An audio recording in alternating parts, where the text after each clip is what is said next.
Hello dear students, मैं हूं doctor Archana Bhatia, associate professor, head of the department in commerce. और आज हम इस मॉड्यूल में डिस्कस करेंगे टॉपिक टेबुलेशन। और मैं उम्मीद रखती हूं कि आपको अभी तक जितने भी मैंने वीडियोस अपलोड किए हैं वो समझ में आई होंगी। अपने कमेंट्स ज़रूर लिखिए कमेंट बॉक्स में और अपने फ्रेंड्स को भी बताइए इस चैनल के बारे में। आइए तो स्टार्ट करते हैं टॉपिक टेबुलेशन। क्लासिफिकेशन के बाद हम टेबुलेशन का टॉपिक पढ़ते हैं। Tabulation is an orderly, logical and systematic arrangement of statistical data. ये कंपैरेटिव एनालिसिस के लिए, तुलनात्मक अध्ययन के लिए भी सहायक होता है और इंटरप्रिटेशंस को ड्रॉ करने में, एनालिसिस को करने में भी मदद करता है। जब हम टेबुलेशन की बात करते हैं तो ये एक बहुत इम्पॉर्टेंट, बहुत सिंपल और बहुत मीनिंगफुल डिवाइस है जो डेटा को समराइज करता है, उसको कंडेंस्ड फॉर्म में लेकर आता है, कंपैरिजन को फैसिलिटेट करता है और एक तरीके से ये गेटवे है to further statistical analysis and interpretation. जब हम डेफिनेशंस की बात करते हैं तो टेबुलेशन को विभिन्न सांख्यिकी के विशेषज्ञों ने परिभाषित किया है। Tabulation in its broadest sense is an orderly arrangement of data in rows and columns. ये परिभाषा M.M. ब्लेयर की है। और जब हम नीस वेंगर की परिभाषा की बात करते हैं तो उनके अनुसार a statistical table is a systematic organization of data in rows and columns. और इसी प्रकार से देखिए, ये तीसरी परिभाषा है जो L.R. कोनर ने दी है कि tabulation involves the orderly and systematic presentation of numerical data in a form designed to elucidate the problem under consideration. तो जब भी हम कोई टॉपिक पढ़ते हैं, हमने बार बार आपको बताया है कि हमें स्टैटिस्टिक्स के साइंटिस्ट की परिभाषाओं को जरूर समझना चाहिए। ये कुछ ऑब्जेक्टिव्स हैं टेबुलेशन के। इसका मेन ऑब्जेक्टिव है कि ये डेटा को ऑर्गेनाइज करता है और उसको आसानी से समझने योग्य बनाता है। इसका मतलब टेबुलेशन सिंपल करता है समझने की प्रोसेस को। ये फैसिलिटेट करता है कंपैरिजन को in compact and organised form. Compact form में और ऑर्गेनाइज्ड फॉर्म में ये कंपैरिजन को फैसिलिटेट करता है। किसी भी प्रकार की जो रिपीटिशन हो रही होती है उसको अवॉइड करने में भी ये सहायक है। टेबुलेशन एक बहुत इकोनॉमिकल मोड है, मितव्ययी किस्म की डेटा प्रेजेंटेशन है। स्टैटिस्टिकल प्रोसेसिंग को भी एनालिसिस के लिए फैसिलिटेट करता है, यूजफुल होता है या सहायक होता है। और जब हम कोई स्टैटिस्टिकल प्रोसेस को इनिशिएट करते हैं, कोई स्टैटिस्टिकल टूल लगा देते हैं, तो इंटरप्रिटेशन करने में और इन्फ्रेंसेस को ड्रॉ करने में भी हमें मदद मिलती है। Once the tabulation is done, it is easy to present data in diagram and graphs. इसका मतलब क्लासिफिकेशन के बाद अब हम टेबुलेशन को पढ़ रहे हैं और टेबुलेशन के उपरांत जो हम नेक्स्ट मॉड्यूल्स पढ़ेंगे उसमें हम डायग्राम्स की चर्चा करेंगे, उसमें हम ग्राफ्स की चर्चा करेंगे। तो टेबुलेशन चीजों को क्लैरिफाई करता है, स्पष्ट करता है, समझने योग्य बनाता है और कई सारी चीजों को फैसिलिटेट करता है और हेल्पफुल होता है। आइए डियर स्टूडेंट्स आगे बढ़ते हैं। ये कुछ डिफरेंसेस हैं जो हमें क्लासिफिकेशन और टेबुलेशन के बीच में समझने होंगे, जिसमें सबसे पहला फर्क है कि पहले डेटा क्लासिफाई होता है और डेटा के क्लासिफाई होने के बाद टेबुलेशन का प्रोसेस स्टार्ट होता है। तो ये पहला अंतर है इन क्लासिफिकेशन एंड टेबुलेशन। दूसरा अंतर है कि इन क्लासिफिकेशन जो डेटा है वो क्लासिफाई होता है on the basis of similarities and dissimilarities. समानताओं और असमानताओं के आधार पर हम डेटा को क्लासिफाई करते हैं। और जब हम टेबुलेशन की बात करते हैं डियर स्टूडेंट्स, तो हम डेटा को प्रेजेंट करते हैं in terms of rose and columns. अगला डिफरेंस इस प्रकार है कि जो क्लासिफिकेशन है वो डिवाइड करता है डेटा को इनटू वेरियस क्लासेस एंड सब क्लासेस। और जब हम टेबुलेशन की बात करते हैं तो वो हेडिंग्स और सब हेडिंग्स में डेटा को क्लासिफाई करता है। Classification is the basis of tabulation. और जब हम टेबुलेशन की बात करते हैं इट्स अ मैकेनिकल फंक्शन। तो ये डिफरेंस था क्लासिफिकेशन और टेबुलेशन में। और हमने पढ़ा भी है कि पहले हम डेटा को क्लासिफाई करते हैं और उसके बाद हम टेबुलेशन की प्रोसेस को स्टार्ट करते हैं। आइए अब कंपोनेंट्स ऑफ टेबल को पढ़ते हैं। जब हम कंपोनेंट्स ऑफ टेबल की बात करते हैं तो कंपोनेंट्स ऑफ टेबल में सबसे पहले आता है टेबल का नंबर। उसके बाद हम टाइटल लिखते हैं, फिर हम हेड नोट लिखते हैं, फिर हमें पता होना चाहिए कि कैप्शन और स्टब क्या है, एक टेबल की बॉडी क्या होती है, फिर उसका फुटनोट और सोर्स।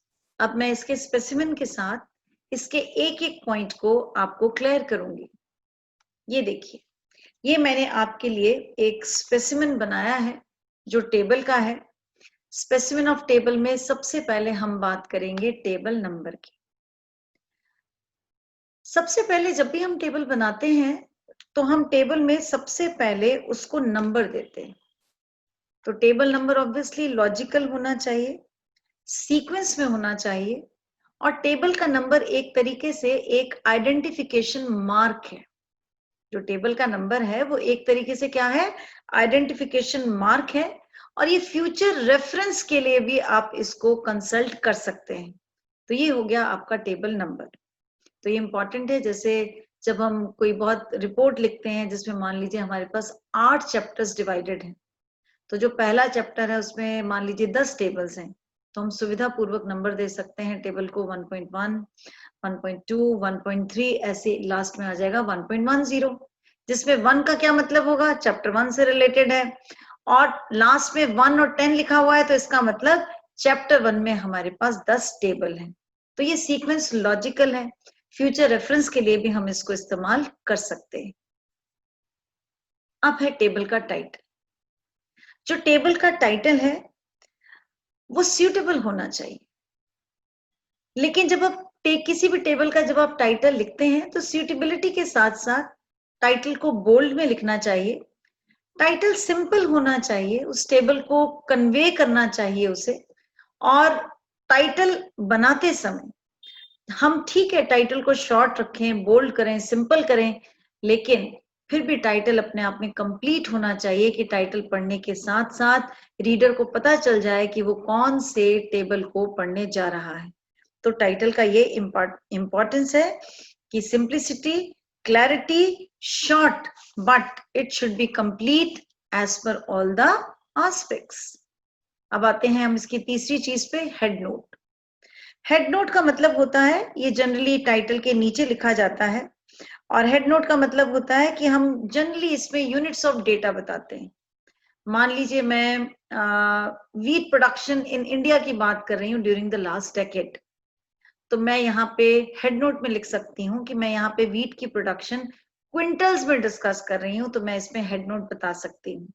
तो हेड नोट जनरली यूनिट्स में होता है, इन लैक्स, इन क्विंटल्स, इन केजीज, जो भी आप बताना चाहें। तो इसका फायदा ये होता है कि जब भी हम टेबल में फिगर्स लिखते हैं तो हमें उतने ज्यादा जीरोस नहीं लगाने पड़ते। जैसे हम लैक्स की बात कर रहे हैं तो हम जब नीचे मान लीजिए हमारे पास 5 लाख है तो हम 5 लिखेंगे, क्योंकि ऊपर से रीडर समझ जाएगा हेड नोट के द्वारा कि नीचे का जो डेटा हमने बताया है वो लैक्स में बताया है। तो देखिए, पहला हो गया टेबल नंबर, फिर हो गया मैंने आपको टाइटल बता दिया, और उसके बाद मैंने आपको हेड नोट भी बता दिया जो यूनिट्स के अंदर एक्सप्रेस्ड होता है। अब नेक्स्ट आते हैं कैप्शन।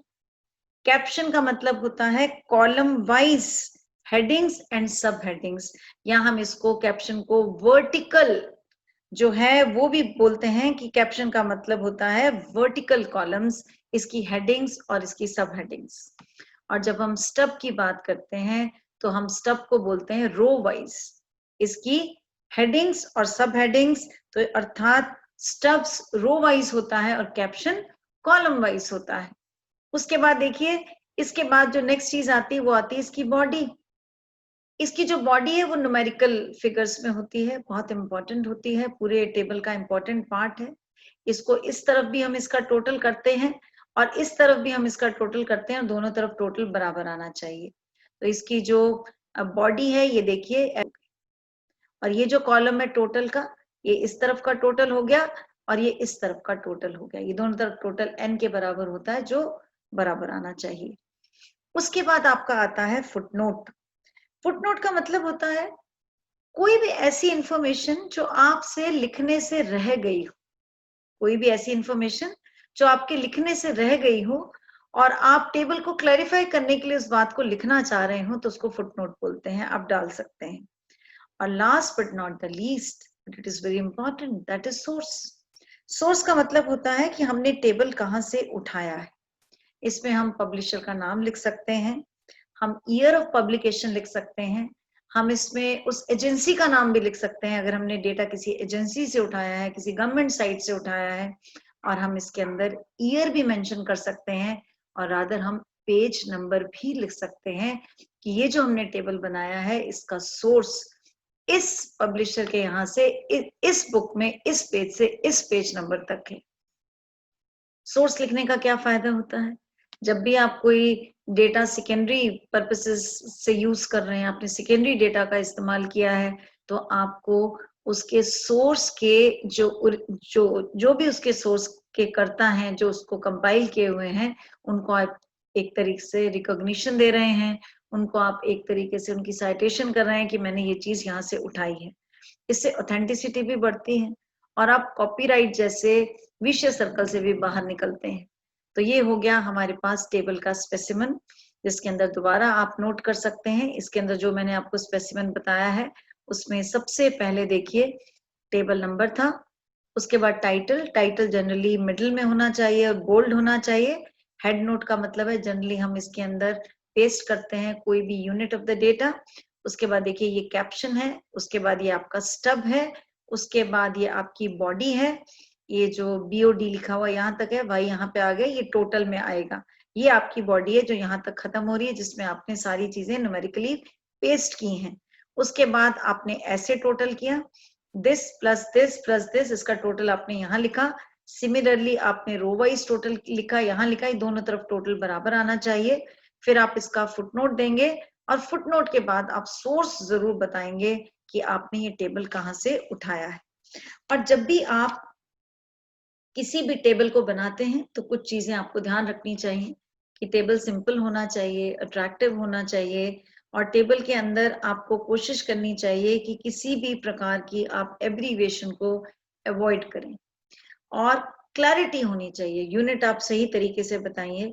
डिट्टो मार्क्स जैसे आप डू कई बार लिख देते हैं, उसको आपको नहीं लिखना चाहिए। और जो भी आप टेबल बनाए उसके टाइटल पे बहुत ध्यान दें कि टाइटल क्लियर होना चाहिए, शॉर्ट होना चाहिए लेकिन कंप्लीट होना चाहिए, और सेल्फ एक्सप्लेनेटरी होना चाहिए कि आप किस चीज के बारे में आप टेबल पढ़ने जा रहे हैं। फुटनोट यदि रिक्वायर्ड हो तो आपको देना चाहिए, और सोर्स आपको जरूर मेंशन करना चाहिए।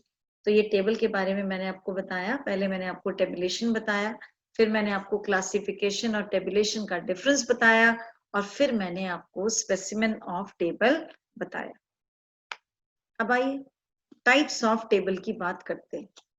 जब हम किसी भी चीज के प्रकारों को पढ़ते हैं तो प्रकार कई प्रकार से हो सकते हैं।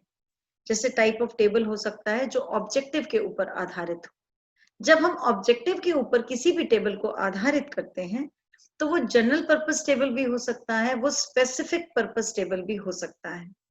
और जब हम किसी भी टेबल को कंस्ट्रक्शन के बेसिस के ऊपर बाइफरकेट करते हैं, जो टेबल मैंने आपके लिए लिया है, जो जनरली हम स्टैटिस्टिक्स के अंदर जो पॉपुलर मेथड है, तो ये टेबल दो प्रकार का हो सकता है। एक हो सकता है सिंपल टेबल और दूसरा आपके पास हो सकता है कॉम्प्लेक्स टेबल। जो सिंपल टेबल है इसको हम जनरली वन वे टेबल बोलते हैं, और जो कॉम्प्लेक्स टेबल है, यदि मान लीजिए हमने दो कैरेक्टरिस्टिक्स या एट्रीब्यूट्स लिए हैं तो ये टू वे टेबल हो गया या डबल टेबल हो गया।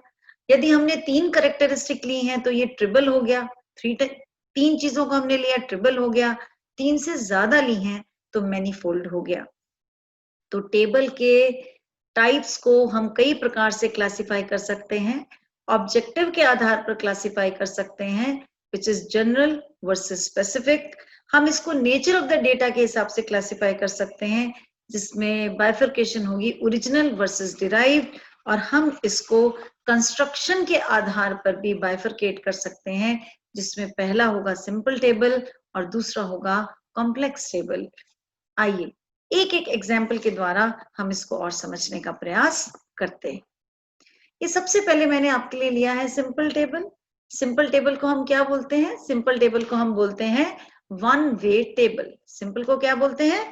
वन वे टेबल, अर्थात वन वे टेबल सबसे सिंपलेस्ट टाइप ऑफ टेबल है। सिंपलेस्ट का मतलब सरलतम है और सबसे इजीएस्ट है, सबसे ज्यादा आसान है, आसानी से समझ में आ जाता है।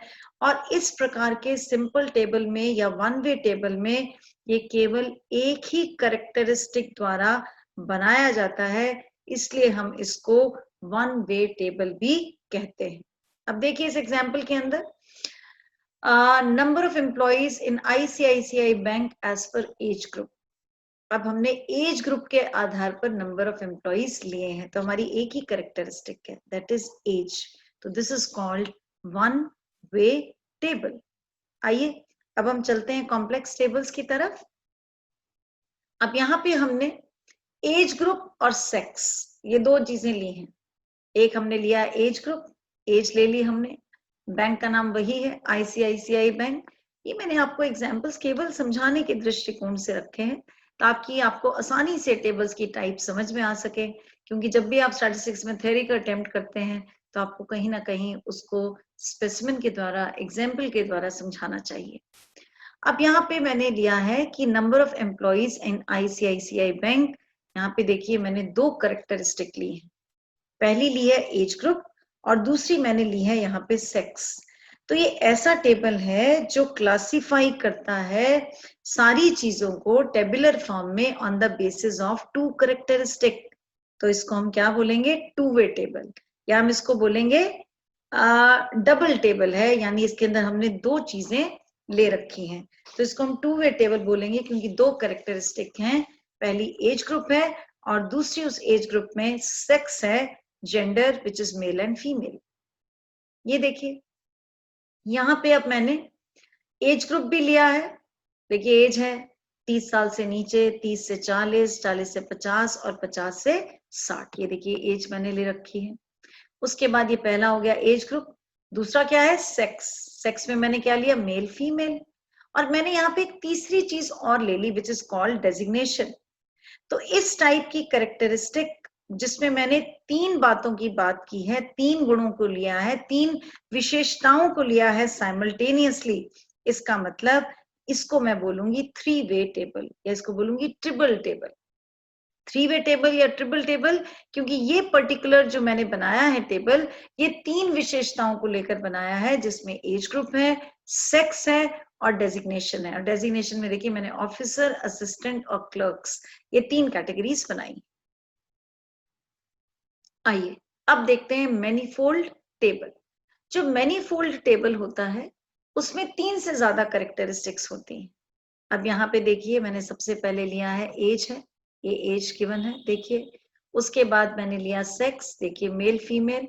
फिर मैंने लिया डेजिग्नेशन, डेजिग्नेशन में ऑफिसर्स, असिस्टेंट्स, क्लर्क्स, और मैंने इसमें चौथी एक और चीज ली है जो कहलाता है रिलीजन। जो क्या कहलाता है? रिलीजन कहलाता है। तो यहाँ पे मैंने इस पर्टिकुलर टेबल के अंदर मैंने रिलीजन को भी लिया है। और क्योंकि यहाँ पे मैंने चार कैरेक्टरिस्टिक की बात की है तो ये मैनीफोल्ड टेबल है, क्योंकि ये more than three inter related characteristics of a phenomena से मिलकर बनता है। तो ये मैनीफोल्ड टेबल। इसके साथ ही यहाँ पे टेबुलेशन का मॉड्यूल समाप्त होता है। आई होप आपको समझ में आया होगा। Keep learning and do lot of practice. Stay happy, stay blessed.